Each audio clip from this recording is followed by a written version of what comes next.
Assalamualaikum sahabat Kurnia, gimana kabarnya hari ini? Puasanya lancar, mudah-mudahan kita semua dalam keadaan sehat dan diberikan kelancaran dalam berpuasa, amin. Ya, hari ini kita alhamdulillah hari ini kita dikasih nikmat sehat sehingga bisa memulai acara ini dengan bincang sehat ini dengan tema ada benjolan di tubuh berbahayakah? Insya Allah bisa menambah manfaat untuk teman-teman sahabat semuanya. Ya, sambil menunggu teman-teman yang lain bergabung, saya ingin memperkenalkan diri dulu.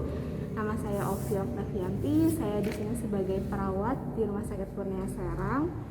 Ya, untuk teman-teman sahabat semua, sesuai dengan yang sudah kita share hari ini ada door prize menarik dan syaratnya apa aja sih? Yang pertama, jangan lupa follow Instagram, YouTube, TikTok, dan Facebook Rumah Sakit Kurnia. Bisa dilihat di linknya di Instagram Rumah Sakit Kurnia. Yang kedua, jangan lupa pasang flyer atau poster di story Instagram teman-teman semua. Jangan lupa mention 3 orang teman kalian dan tag Rumah Sakit Kurnia. Yang ketiga, jangan lupa ikuti live Instagram hari ini ya. Untuk sahabat yang memenuhi syarat tadi, bisa. Semoga beruntung. Sebelum masuk ke acara selanjutnya, saya akan memperkenalkan narasumber kita hari ini, yaitu Dr. Otto Naftari, spesialis bedah di Rumah Sakit Kurnia Serang. Ya, beliau gabung bersama kita di Rumah Sakit Kurnia Serang pada tanggal 15 Maret 2022, yang prakteknya itu hari Senin sampai dengan Jumat jam 17 sampai dengan 19 waktu Indonesia Barat. Ya, untuk Dr. Otto, mari kita persilahkan dan bergabung bersama kita di live hari ini. Assalamualaikum warahmatullahi wabarakatuh. Perkenalan, saya Dr. Otto Naftari, dokter spesialis bedah di Rumah Sakit Kurnia Keramat Watu. Sesuai janji kita sore ini akan membahas tentang benjolan ya, waspada benjolan.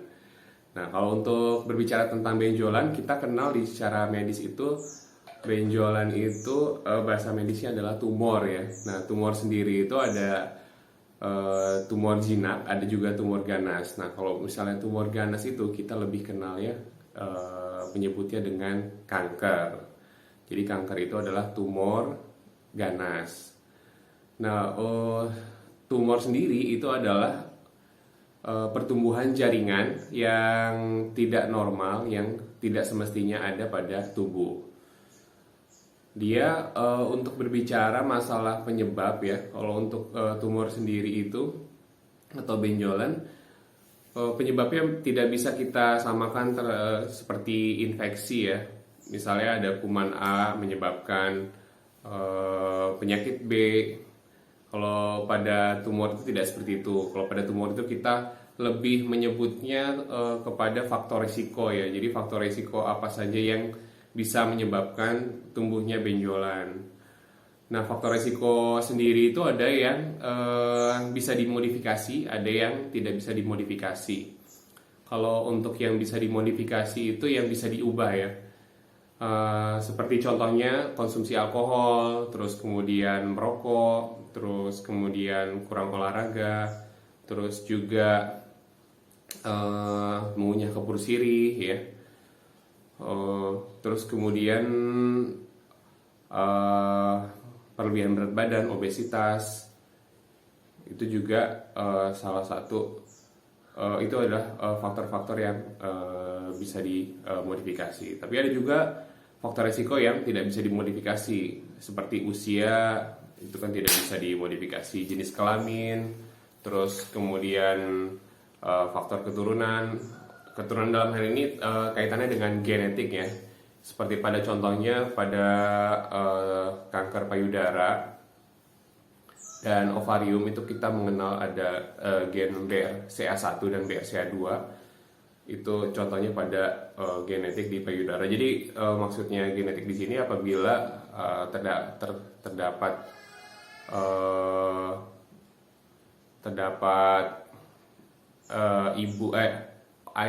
orang tua atau saudara kandung yang memiliki gejala yang sama, jadi kemungkinan ada faktor dari keturunan seperti itu. Tapi proporsinya ternyata memang tidak sebesar yang faktor yang bisa dimodifikasi tersebut. Jadi faktor yang bisa dimodifikasi itu juga sangat penting. Terus berbicara tentang benjolan juga kita harus membedakan ya, benjolan mana yang kira-kira ini adalah sifatnya menuju ke arah ganas, atau yang benjolan yang sifatnya dia ke arah jinak. Nah, kalau untuk yang tanda dan gejala benjolan sendiri itu sebenarnya tergantung pada lokasi dan tergantung organ apa saja yang terkena. Jadi memang kalau untuk berbicara benjolan itu kan kita berbicara tentang tumor solid ya.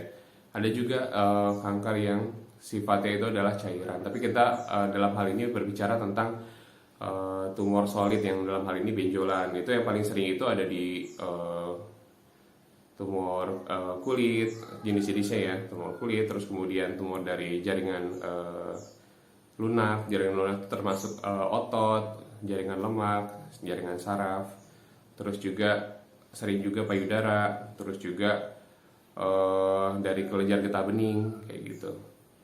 Terus tadi untuk membedakan benjolan mana yang kira-kira ke arah ganas atau ke arah jinak. Nah, kita kalau untuk mudahnya kita membagi 3 secara umum: size, shape, dengan stain. Kalau untuk size itu ukuran. Jadi benjolan yang ukurannya besar itu biasanya lebih dari 5 cm itu lebih cenderung untuk mengarah ke arah keganasan. Terus kemudian juga berbicara tentang ukuran juga, apabila si benjolan ini ukurannya itu membesar dalam jangka waktu yang cepat, biasanya kurang dari 3 bulan, itu juga mengindikasikan benjolan ini ke arah ganas. Terus yang kedua shape ya. Shape itu bentuk. Jadi kalau misalnya bentuknya licin, terus kemudian permukaannya rata, batasnya tegas, itu kemungkinan benjolannya ke arah jinak. Tapi kalau misalnya dia bentuknya berbenjol-benjol, terus kemudian permukaannya tidak rata, batasnya tidak jelas, itu lebih cenderung ke arah keganasan. Tapi kalau terus yang ketiga itu stain ya. Stain itu warna. Jadi kalau terdapat perubahan warna dari benjolan tersebut, yang tadinya warnanya seperti kulit, terus kemudian ada perubahan warna, nah itu juga mengindikasikan benjolan tersebut ke arah keganasan. Nah itu juga ada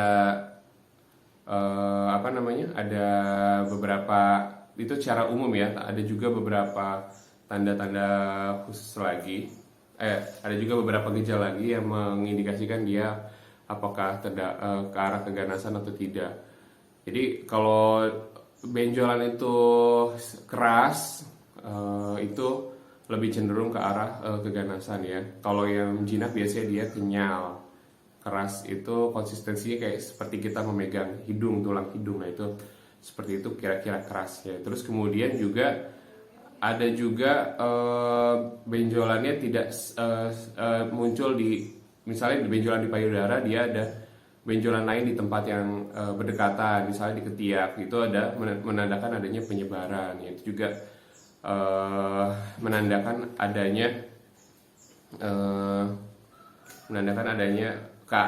ke arah keganasan seperti itu ya.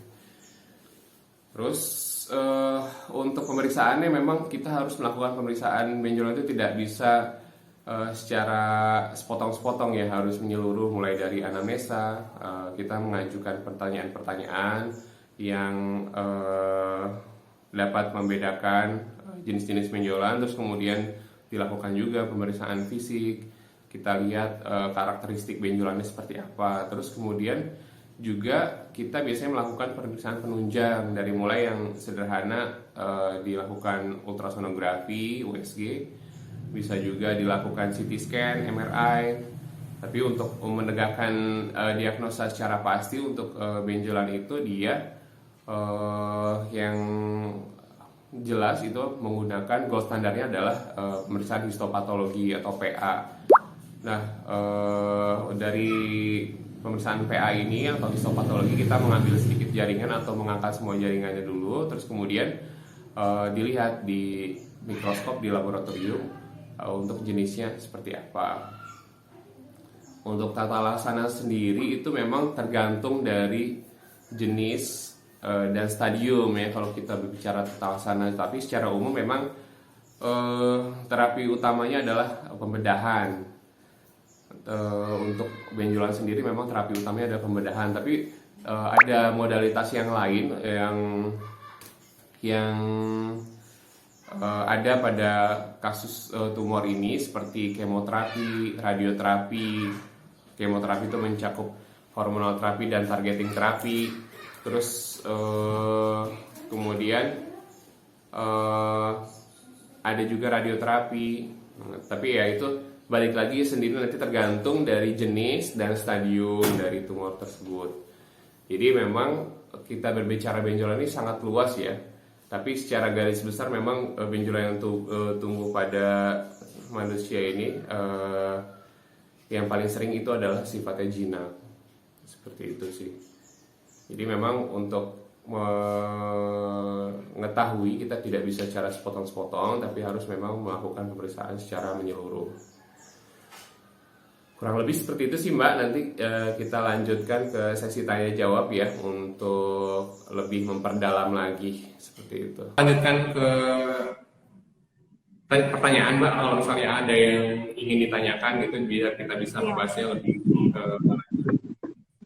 Ya baik dok, tadi saya mau nyampein kesimpulannya dulu ya dok ya. Jadi tumor itu besarnya ada dua, yang pertama jinak dan ganas.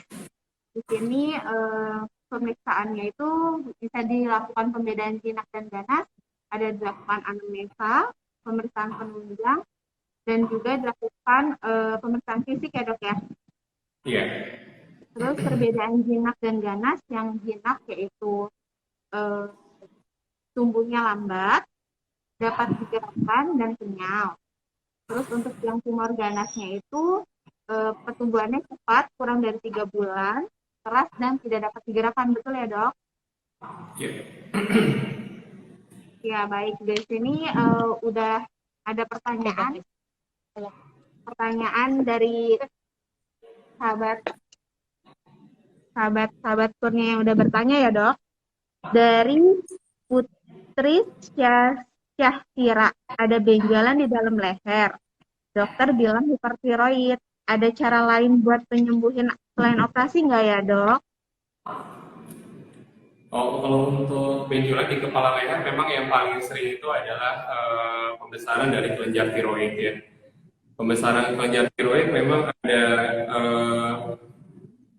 yang sifatnya tumor, maksudnya neoplasia gitu, sifatnya tumor, atau ada juga yang sifatnya dia ada kelebihan hormon atau kekurangan hormon hipertiroid seperti itu.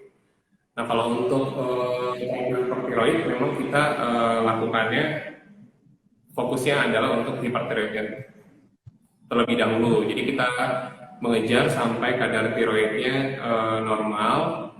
Terus kemudian untuk apabila sudah normal, kalau misalnya benjolan di tiroidnya akan kita lakukan pemeriksaan apakah ini hipertiroidnya dia disebabkan oleh tumor atau tidak. Kalau misalnya memang dicurigai memang benjolan dari tiroidnya itu adalah tumor, mungkin akan dilakukan pengangkatan kelenjar tiroid seperti itu. Oh, jadi nggak sebelum dilakukan tindakan pengangkatan kelenjar tiroid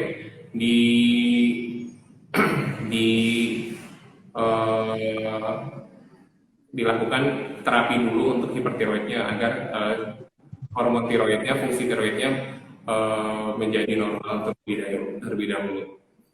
Oh, jadi belum tentu harus operasi berarti ya dok ya, harus tetap diperiksakan dulu sebelum diperiksa lebih lanjut karena tidak bisa hanya dilihat dari anamnesa, memang kita harus melakukan pemeriksaan lebih lanjut secara menyeluruh ya, maksudnya dari anamnesa tadi fisik, terus kemudian kalau untuk tiroid kita melakukan juga USG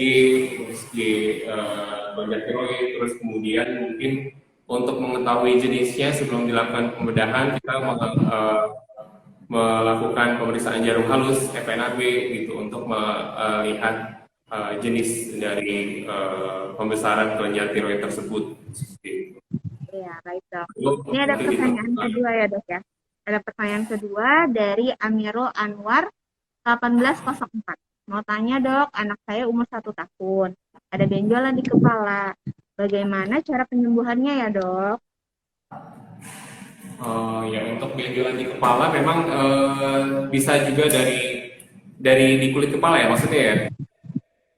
Iya, Nggak jelas kayaknya di di kulit sebelah kepala ya dok ya. mana. Memang kalau misalnya dari kepala bisa juga disebabkan dari jaringan lunak. Tentu kita tentukan dulu ya lokasinya di mana. Kepala itu kan bisa dia terdiri dari di apa namanya di bagian tengkorak, bisa juga di bagian wajah. Itu berbeda juga jenis-jenisnya. Kalau misalnya untuk yang di kepala di tengkorak itu bisa juga dari jaringan lunak, bisa juga tulang seperti itu benjolannya. Tapi kalau untuk yang di wajah bisa juga dari kulit, tumor kulit. Jadi memang untuk mengetahui kalau misalnya dari pertanyaan seperti ini kita tidak bisa langsung mendiagnosa ya apa ini Iya, jenisnya. Karena tetap harus dilakukan anamnesa ya dok. dengan benjolan tersebut ya kita tadi balik lagi harus melakukan analisa dan pemeriksaan fisik. Terus juga kita Iya, melakukan pemeriksaan yang penunjang yang spesifik ke jenis benjolan yang kita curigai kayak gitu. iya baik dok. Dari Amirul Anwar udah terjawab ya. Tadi harus pemeriksaan fisik dulu, anamnesa dan penunjang lainnya ya dok. Terus Ya. ada pertanyaan nih dok dari Siska Mulyaningsih. Bagaimana jika ada benjolan seperti keloid gitu dok? Harus bagaimana? Ya, bisa diulang lagi, Mbak? Bagaimana kalau misalnya ada benjolan seperti keloid katanya dok? Jadi harus bagaimana? Memang kalau kayak ini dia pertumbuhan yang melebihi batas pada penyembuhan luka. Memang kalau untuk keloid itu dia termasuknya memang ada bakat-bakatan ya, ada seseorang yang memiliki kecenderungan untuk penyembuhan lukanya dia melebihi batas dari penyembuhan luka. Kalau untuk benjolan yang kita kenal sebagai keloid, dia biasanya memang pada saat terjadi luka, dia harusnya sudah berhenti pada saat luka sudah mulai sembuh, tapi dia ada pertumbuhan yang melebihi dari batas tersebut. Nah, untuk keloid, kalau misalnya dia tidak mengganggu estetik dan fungsi, memang tidak akan dilakukan tindakan. Tapi kalau misalnya dia mengganggu fungsi dan estetika, biasanya kita lakukan eksisi pada pengangkatan pada jaringan keloid, terus kemudian ada terapi lagi untuk setelah dilakukan pengangkatan agar mencegah tidak terjadi keloid lagi seperti itu. Tapi tidak menutup kemungkinan juga pada saat setelah dilakukan eksisi akan muncul kembali. Memang penanganannya harus dikontrol rutin seperti itu, dipantau. Jadi emang udah ada bawaan dari orangnya masing-masing berarti keloid itu ya dok? Kalau misalnya dia mengganggu estetik dan fungsi, akan dilakukan eksisi biasanya akan dilakukan pengangkatan dari jaringan keloid. Gitu. Ya dok, nih ada pertanyaan lagi ya dok dari Maira Avalia Harja. Bapakku ada benjolan di badan bagian belakang, ketika dipegang kok bisa digeser-geser gitu ya? Ya, memang kalau misalnya yang benjolan pada jaringan lunak ya biasanya dari jaringan lunak itu di bawah kulit ya. Iya. Benjolan itu bisa dari otot, tadi saya sudah bilang. Dari otot, dari kelenjar lemak, terus kemudian eh, dari jaringan saraf, itu memang ada yang kita kenal sebagai mobile. Jadi kalau misalnya benjolannya bisa digerak-gerakkan itu mobile. Nah itu juga salah satu ciri dari benjolan tersebut itu lebih cenderung ke arah jinak.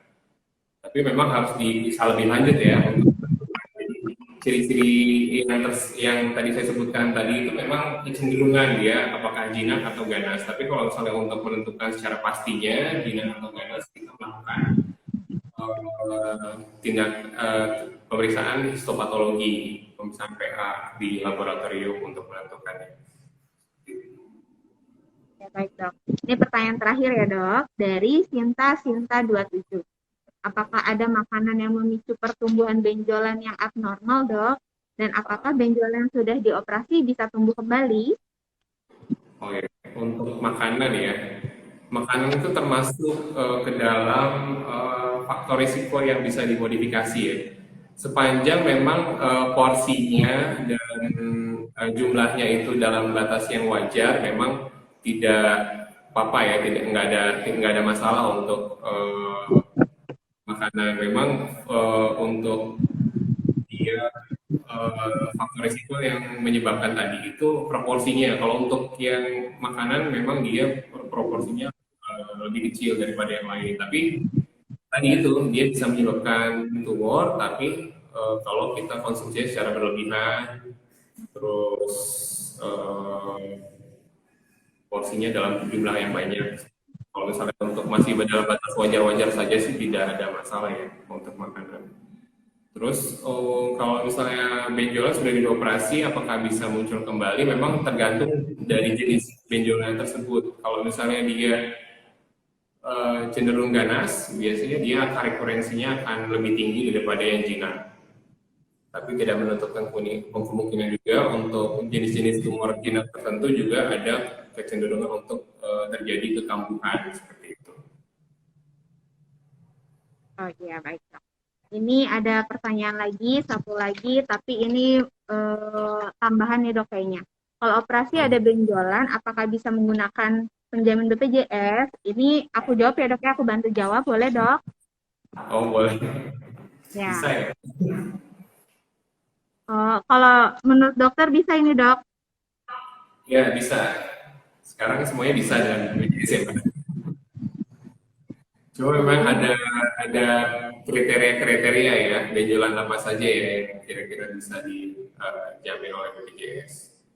Tapi ya memang dilakukan pemeriksaan terlebih dahulu untuk menentukan apakah ini bisa dilakukan operasi atau tidak.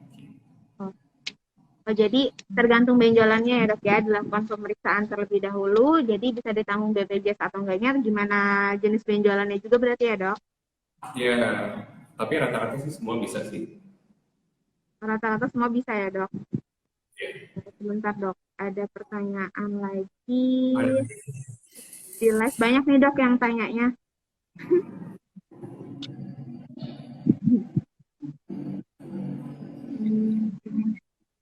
Dok, apakah yang sudah pernah terkena benjolan di payudara bisa berpotensi terkena lagi?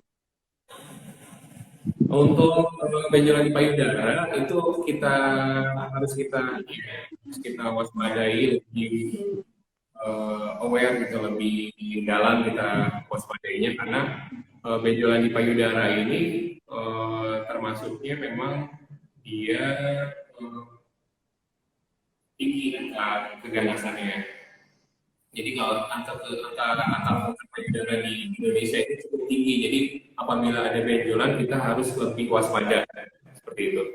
Kalau misalnya dulunya memang sudah ada riwayat benjolan payudara, misalnya dulunya jinak gitu, jenisnya setelah dilakukan pengangkatan, itu salah satu faktor resiko juga terjadinya jadi apabila memang muncul benjolan kembali pada saat setelah dilakukan pengangkatan, memang harus lebih waspada, harus lebih cepat kita konsultasikan ke dokter. Karena itu memang salah satu faktor resikonya. Faktor resiko yang lain banyak ya untuk kanker payudara sendiri. Terus kalau kanker payudara kita sekarang itu sudah mengenal teknik sadari ya, periksa payudara sendiri. Itu untuk mencegah agar payudara ini bisa diketahui secara dini. Seperti itu. Sadari itu periksa payudara sendiri, dilakukannya 7 menit di depan cermin, terus diperiksa kelainan-kelainan di payudaranya. Biasanya dilakukan pemeriksaannya seperti 1 bulan sekali untuk yang sudah menstruasi yang sudah dewasa. Pada wanita dewasa dilakukan 1 bulan sekali hari ke-5 sampai ke-7 sampai 10 pada saat menstruasi seperti itu. Oh, jadi kalau hari kelima sampai ketujuh kita menstruasi itu bisa ya dok ya, dilakukan sadari ya dok? Harus rutin ya dilakukan Oh, pemeriksaan sendiri kan udah sekarang untuk teknik di periksanya benjolan itu tekniknya bisa dilihat di googling atau di YouTube untuk pemeriksaan sadari itu sudah banyak sekarang. ya, ya baik dok. Baik dok, pertanyaan terakhir ya dok. Ini dari Wiwi Ses. Banyak ya dok. Banyak. Assalamualaikum dokter. Mau nanya, Sama. anak saya ada semacam daging tumbuh kecil, ada di bawah mata. Itu termasuk keloid atau bukan ya dok? Terus kalau dipegang itu nggak bisa inang. Dan bisa hilang maksudnya. Iya, sepertinya nggak bisa hilang kayaknya dok. Oh ya, ya tadi untuk benjolan di bawah motor memang apakah dia benjolannya nanti kita gali lagi apakah dia memang munculnya sejak lahir, apakah dia muncul pada saat bukan pada saat lahir, misalnya baru 1 tahun atau 2 tahun ke belakang, terus kemudian apakah dia benjolannya uh, semakin lama semakin membesar, seperti itu.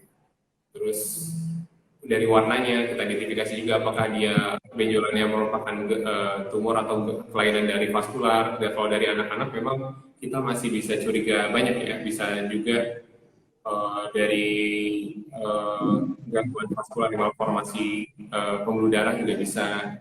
Jadi memang harus diperiksa lebih lanjut ya untuk jenisnya. Kalau misalnya keloid biasanya dia munculnya setelah luka ya. Kalau tidak diawali dengan trauma atau luka sebelumnya, memang mungkin jenis yang lain, tapi kita harus lakukan pemeriksaan lebih lanjut. Lebih baik diperiksakan. Jadi diperiksa lebih lanjut lagi ya dok, biar tahu ya dok ya kalau itu pas di anamnesa itu sebagai apa gitu ya dok ya, benjolannya ya dok ya. Ya untuk Maira Atfalia Harja tadi pertanyaannya udah dibacain ya, terus udah dijawab juga sama dokternya. Katanya kalau misalnya benjolannya itu bisa dipegang dan geser-geser kemungkinan jinak, tapi harus melakukan anamnesa ulang, pemeriksaan penunjang, dan pemeriksaan fisik lainnya gitu ya dok ya? Iya, karena kita harus lebih menyeluruh ya kalau untuk benjolan ini. Pemeriksaannya tidak hanya Iya. potong-potong. Ya, ya baik dok. Untuk pertanyaan udah banyak ya dok ya, udah cukup sepertinya. Bisa Ya, di Kurnia kali ya. Atau bisa ya, langsung konsultasi ke poli. ya benar ke poli dokter atau poli DRS Kurnia ya dok ya, spesialis bedah. Ya dok, untuk resume katanya ada resume dari dokter ya dok ya, bisa dibacakan dok.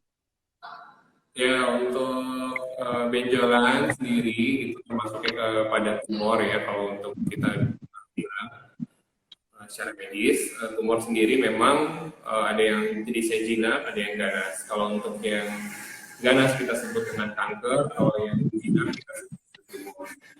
Nah, untuk benjolan sendiri memang paling banyak itu adalah jenisnya tumor jinak. Tapi kalau misalnya untuk melakukan mengkonfirmasi jenis benjolan itu jinak atau ganas, memang harus dilakukan pemeriksaan lebih lanjut secara menyeluruh, baik anamnesa, terus pemeriksaan fisik maupun pemeriksaan histopatologi. Terus untuk terapinya memang untuk benjolan jangan takut untuk memeriksakan diri untuk apabila terdapat benjolan karena kalau kita mengetahui benjolan tersebut lebih dini dengan stadium yang lebih dini itu angka prognosisnya atau kesembuhannya jauh lebih baik dibandingkan kita mengetahuinya lebih lanjut. Jadi jangan takut untuk memeriksakan benjolan seperti itu. Oke, Mbak. Ya baik dok, terima kasih. Baik dok, alhamdulillah acara hari ini bincang-bincang sehat kita hari ini udah selesai dokter. Semoga bisa bermanfaat untuk sahabat-sahabat Kurnia semua ya dok ya. Ya. Ya, di sini aku mau ada informasi tambahan. Untuk informasi tambahan untuk sahabat, yaitu ada 3 dokter spesialis bedah di Rumah Sakit Kurnia. Yang pertama, Dokter Oto Naftari, yang tadi selaku narasumber. Beliau praktek di Rumah Sakit Kurnia Serang hari Senin sampai dengan Jumat jam 17 sampai dengan 19.30. Yang kedua ada Dr. Asep Aminuddin, SPB.